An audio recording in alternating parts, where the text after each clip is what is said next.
ETF index mutual funds నేర్చుకుని stock మార్కెట్లో రాణించాలనుకుంటున్నారా? వెంటనే ఈ నెంబర్కి కాల్ చేయండి. నమస్తే రమగారు. నమస్తే జయ. రమగారు, మనము చిన్నపిల్లలకి సంబంధించి విక్రమ బేతాల కథలు చెప్పుకుంటున్నాము. ఒక కథ చెప్పాము.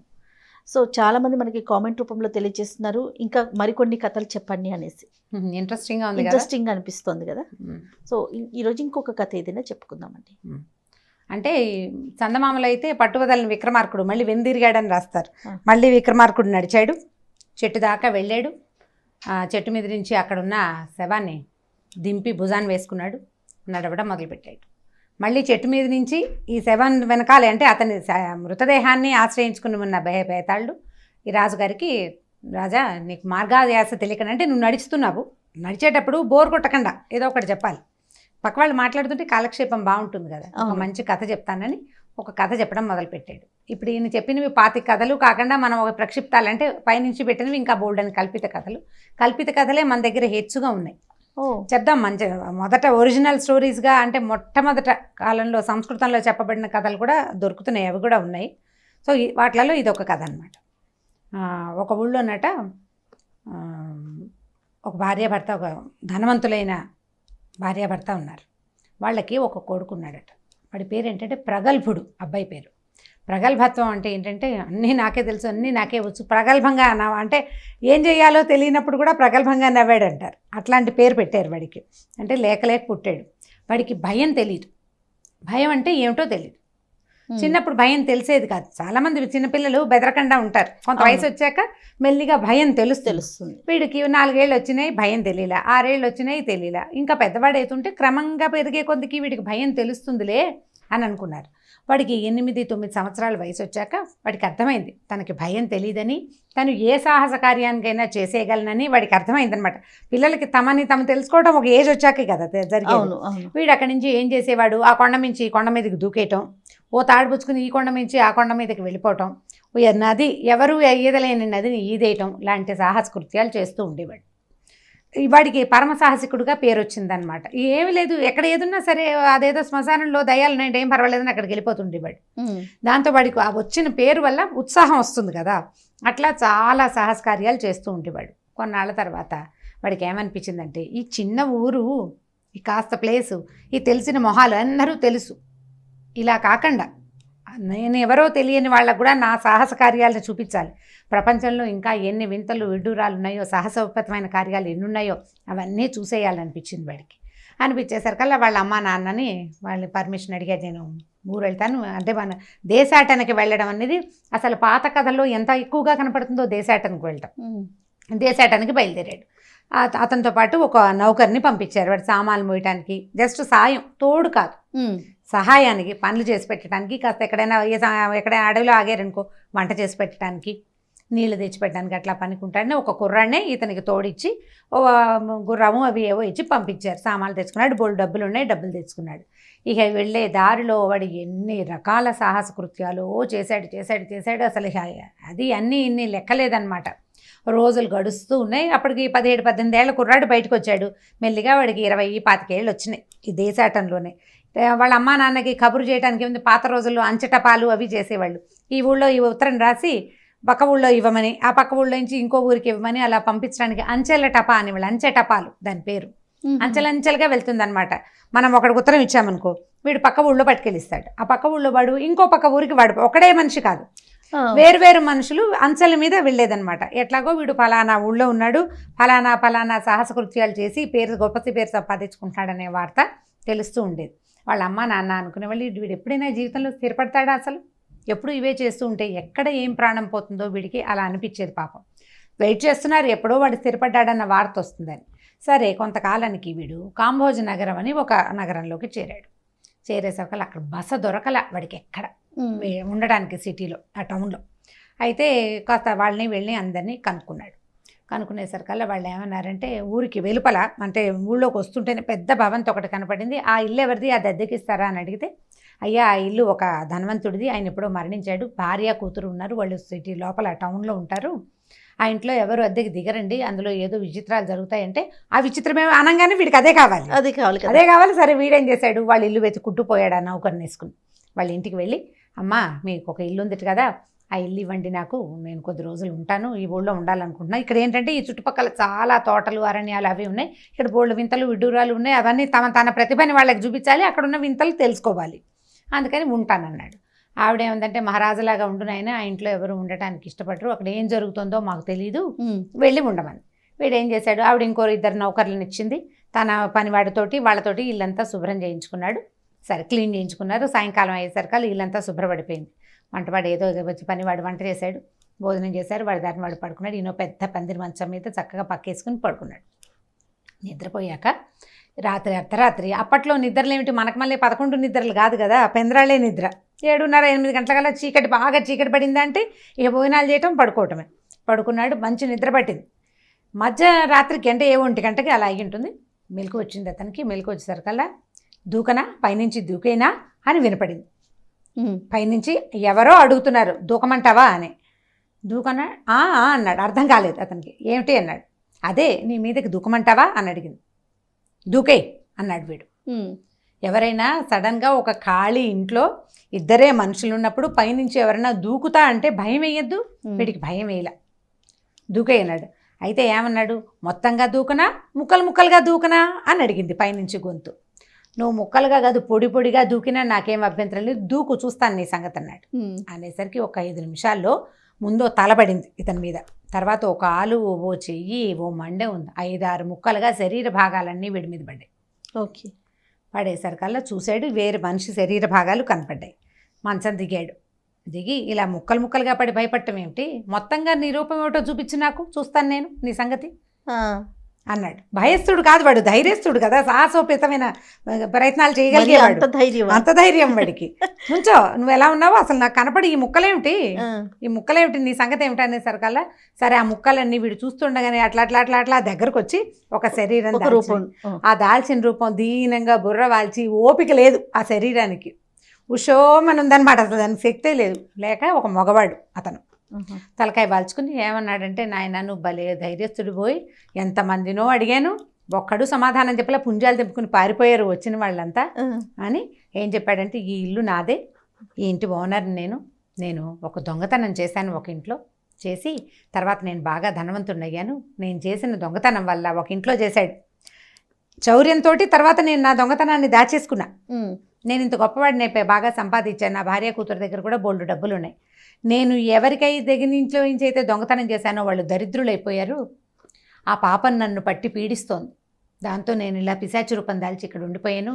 ఆ డబ్బులతో కట్టిన ఇల్లు అవటంతో ఈ ఇంట్లోకి ఎవడు వచ్చి అన్నం తిన్నవాడు లేడు, నువ్వే మొదటిసారి అన్నం తిన్నావు చాలా కాలం తర్వాత ఇక్కడ, కాబట్టి నాకు ఏదైనా చెయ్యి, నా భార్యకి ఇట్లా నేను ఒకళ్ళ దగ్గర దొంగతనం చేశానని వాళ్ళకి నేను దొంగతనం చేసిన డబ్బు మొత్తాన్ని అప్పచెప్పమని చెప్తావా, చెబితేనే నాకు ఈ పిశాచి రూపు పోతుంది, ఈ ఇంటికి పట్టిన శాపం వదులుతుంది అని అడిగాడు. అడిగేసరికల్లా సరే ఇతను ఏమన్నాడు, నీ దారి నువ్వు నేను ఏర్పాటు చేస్తానులే అన్నాడు. మర్నాడు తెల్లవారంగానే ఏదో పొద్దుటి పనులు చేసుకున్నాడు, చెక్కమని వాళ్ళ ఇంటికి వెళ్ళాడు. వెళ్ళేసరికల్లా ఆవిడేమనుకుంది, ఈ వీడియో తలుపు కొట్టి ముందు రోజు ఇల్లు తీసుకునేవాడు మర్నాడు పొద్దున రాగానే తాళాలు ఇచ్చి మీ ఇంట్లో నేను ఉండను అని చెప్తాడు అనుకుంది. అనుకునేసరికల్లా వీడన్నాడు, అమ్మ వాకిట్లో కాదు ఇంట్లో కదండి, మీకు ఒక మాట చెప్తానని. లోపలికి వెళ్ళాక ఆ ఇంట్లో మీ భర్త ఉన్నాడు, అతను ప్రేత రూపంలో ఉన్నాడు, ఇలా ముక్కలు ముక్కలుగా నా మీద పడ్డాడు, నాకు చెప్పాడు ఈ కథ, ఫలానా వాళ్ళ ఇంట్లో దొంగతనం చేశానంటే, అయ్యో అవునయ్యా వాళ్ళు చాలా పేదవాళ్ళు అని చెప్పింది. ఆ పేదరికం మీ వల్లే వచ్చింది, మీ భర్తే వాళ్ళ ఇంట్లో దొంగతనం చేశాడమ్మా, కాబట్టి వాళ్ళకి ఆ డబ్బు ఇస్తే తనకు ఆ పిశాచి రూపం వదులుతుందని అతను చెప్పమన్నాడు నీకు, నీ భర్త ఫలానా బట్టలు వేసుకున్నాడు, ఫలానా రకంగా ఉన్నాడు అని ఆవిడకి నమ్మకంగా చెప్పాడు. చెప్పేసరికల్లా ఆవిడ చాలా సంతోషించి, చాలా మంచివాడు భయ్యా, నువ్వు ఎంత మంచి మాట చెప్పావని ముందేం చేసింది, కూతురిని నిద్రలేపి కథ అంతా చెప్పింది. అక్కడి నుంచి చెరుకో సంచి మోసుకుంటూ వెళ్ళి వాళ్ళ ఇంటికి వెళ్ళి, ఎప్పుడో మా ఆయన ఒక ఉత్తరం రాసి మా ఇంట్లో పెట్టాడు, మీకు ఇవ్వాలనుకున్నానని, అది ఇప్పుడు దొరికింది మా పాత ఇంట్లో, మరేం చేస్తారు, ఆయన ప్రేతంగా ఉన్నాడు, దొంగతనం చేశాడు, ఇలాంటివి చెప్పలేరు కదా, నిజాలు చెప్పలేకపోతారు, కానీ ఒక ఉత్తరం దొరికిందమ్మా, ఇదిగోండి ఈ డబ్బు అని చెప్పేసి వాళ్ళు ఎంత పోగొట్టుకున్నారో దానికి ఇబ్బడి ముబ్బడిగా డబ్బు వేసి వాళ్ళకి అప్పచెప్పేశారు కల్లా జనాలకే తెలిసిందట, ఆ ఇంట్లో ఒక కళ వచ్చింది. అంతకుముందు పాడుకొట్లాడుతూ ఉండే ఆ ఇల్లు సడన్గా కళావంతంగా అయిపోయి వెళ్ళిపోయాడు అనమాట వాడు, అందులో ఇచ్చి కళకళలాడుతూ అయిపోయింది. అక్కడి నుంచి ఈవిడేం చేసింది, ఆ ఇల్లు మళ్ళీ సున్నాలు వేయించి చక్కగా బాగు చేయించుకుని ఆ ఇంట్లోకి వెళ్ళిపోతాను నాయన అని, నువ్వు చాలా మంచివాడివి, చాలా సాహసవంతమైన ఒక విషయం చెప్పావు నువ్వు నాకు. అంటే ఇప్పుడు కనపడుతోంది కదా, ఇంత ధైర్య పరాక్రమాలు ఉన్నాయి నాయన నీకు, మా అమ్మాయిని ఇచ్చి పెళ్లి చేస్తాను, ఆ ఊరు ఈ ఊరు తిరక్కు, మా దగ్గరే ఉండమని అడిగింది. అడిగేసరికల్లా వీడు ఏం చెప్పాడంటే, నాకు ఆసక్తి లేదు, ఇంకా ఆ భయం అనే పదార్థం ఏంటో తెలుసుకోవాలి నేను, దానికోసమే వెతుకుతున్నాను, నీకు ఎక్కడ భయం వేయటం లేదు నాకు, అదేమైనా తెలుసుకున్న తర్వాత అప్పుడు మీ దగ్గరకు వస్తాను అని చెప్పాడు. అప్పుడు చూద్దామన్నాడు. సరే ఏదో 2 పూటలు వాళ్ళతో ఉన్నాడు, చక్కగా వంట చేసి పెట్టారు, బాగా చూసుకున్నారు. ఓ రోజు పొద్దున్నే బయలుదేరుతానని చెప్పాడు. ఆ ఇంటి ఆవిడ కూతురు ఏం చేసింది, అంత పంజరంలో 2 పావురాలు ఉన్నాయి అమ్మాయి దగ్గర, పెంపుడు పావురాలు. నువ్వు ఒక్కడివే వెళ్తావు, నీతో పాటు ఉంటాయని ఆ పావురాలు ఉన్న జత, అంటే ఇతను తోడనమాట, అతనితో పాటు వెళ్ళడానికి ఆ పావురాలున్న పంజరాన్ని అతని చేతిలో పెట్టింది ఒక గిఫ్ట్ లాగా. సరే ఈ కుర్రాడు ఏం చేశాడు, పనివాడితో సహా సామాన్లు పుచ్చుకొని ఈ పావురాల పంజరాన్ని కూడా పట్టుకుని పోయారు. వెళ్ళారు కొద్ది రోజులు తిరిగిన తర్వాత ఈ పనివాడు అన్నాడు, బాబు ఎందుకంటే ఈ పావురాలని ఇట్లా పట్టుకెళ్తున్నాం మనం, అవి బయటికి వెళ్ళడానికి ఎంత తహతహలాడిపోతున్నాయో చూడండి, వదిలేయి, ఏముంది అమ్మాయి ఇచ్చింది, ఏదో తెచ్చాము, ఏ అడవులోనో వదిలేస్తే వాటి దారిన బతుకుతాయి కదా అన్నాడు. సరే ఏం చేశాడు, అలాగే చేద్దామని ఆ పంజరాన్ని ఇట్లా చేత్తో పుచ్చుకున్నాడు, అది తీసాడు. తలుపు తీసేసరికల్లా ఈ 2 పక్షులు బయటకు వచ్చినాయి ఒక్కసారి. అప్పటిదాకా చిన్న కేజీలో ఉన్నాయి కదా, రెక్కలు అల్లార్చి పరిగెత్తడానికి ప్రాక్టీస్ పోయింది వాటికి. ఈ కిందకి బయటకు వచ్చిన పక్షులు 2 ఇలా పైకి లేచి రెక్కల్ని టపటపలాడించినాయి అన్నమాట. ఒక్కసారి టపటపలాడించేసరికి వాటికేసే చూస్తున్న ఈ కుర్రాడు అని ఉలిక్కిపడ్డాడు. ఒక్కసారి దడొచ్చేసింది, భయం వేసేసింది వాడికి. వాడు ఏనాడు ఆ శబ్దాన్ని వినలా. భయం అంటే ఏంటో అతనికి తెలిసిపోయింది.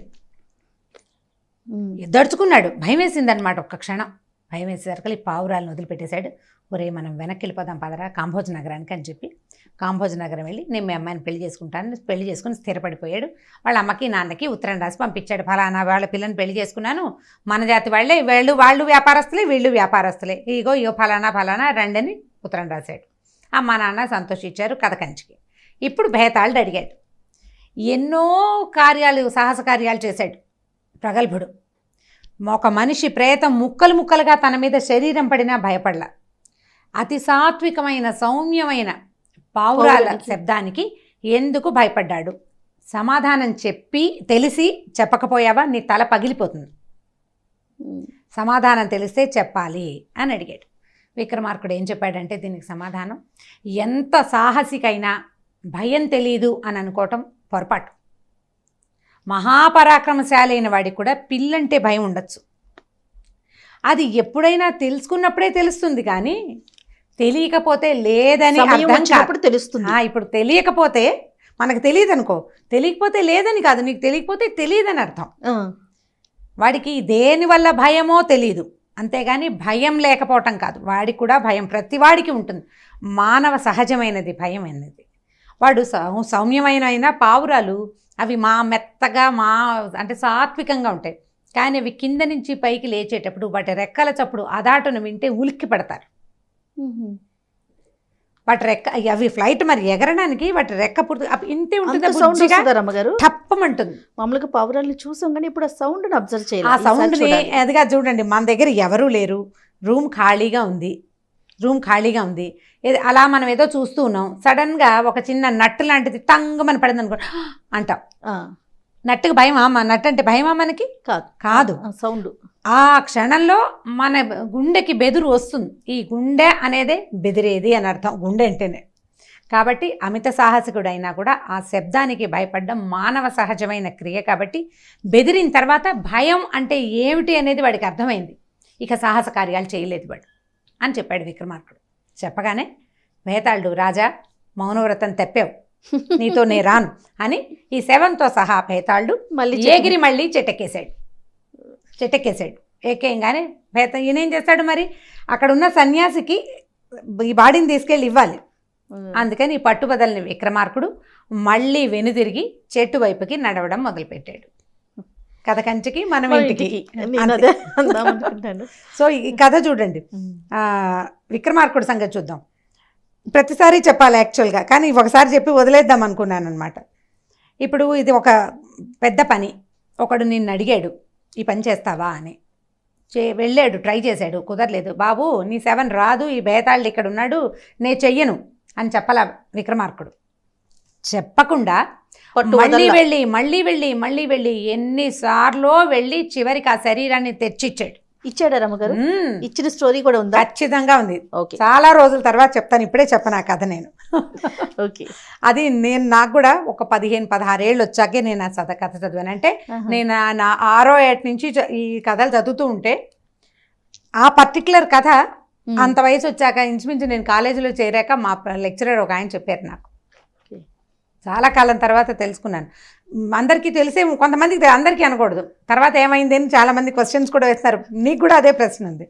విక్రమార్కుడిని కథలు మనకు ఎందుకు చెప్తారంటే జయ, ఏదైనా పని మొదలు పెడితే మానకూడదు, పట్టు వదలకూడదు, పట్టు వదలకూడదు, దాన్ని పట్టుకోవాలి, ఎలాగైనా సాధించాలనుకోవాలి. ఇప్పుడు ఇక్కడ మానవాతీతమైన విషయం ఒకటి ఉంది. మనుషుల వల్ల అంటే ఇప్పుడు నువ్వు చెట్టు ఎక్కావు, జారిపడ్డావు, మళ్ళీ ఎక్కి నీ మనిషి వల్ల జరిగే పని నువ్వు చెట్టు జాగ్రత్తగా ఎక్కడం 10 సార్లు జారాక కాళ్ళు చేతులు కొట్టుకుపోయాక మనుషులు నేర్చుకుంటారు. అవును, మనం చేయగలిగేది. ఇక్కడ ఒక మానవాతీత శక్తి ఉంది ఈ కథలో. వీడు మనిషి కాదు, భేతాళుడు. అతను ఈ రాజును విరుచుకు తినగలడు అమాంతం.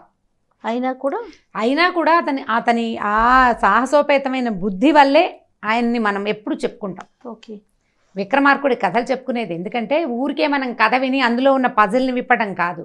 ఏదైనా మొదలు పెడితే మానకూడదు, దాన్ని చేసి తీరాలి. అది ఎందుకు? ఒప్పుకున్న పని నేను చేసి పెడతానని చెప్పాడు. ఒకటికి మాట ఇచ్చినప్పుడు మాట మీద నిలబడాలి, ఆ పని చెయ్యాలి అని చెప్పడం కోసం మహాభారత కథల్లో, రామాయణ కథల్లో కూడా మనం ఇలాంటివే చూస్తామా? తర్వాత వచ్చిన కథల్లో కూడా ఇదే, ఇచ్చిన మాట నిలబెట్టుకోండి, ఏదైనా ప్రయత్నం మొదలు పెడితే చివరి దాకా చెయ్యండి అని చెప్పడం కోసమే విక్రమార్కుడి కథలు చెప్తారు పిల్లలకి. నేను ఖచ్చితంగా నమ్ముతాను దాన్ని. చాలా బాగుంది రమ్మగారు. ఓకే జయ.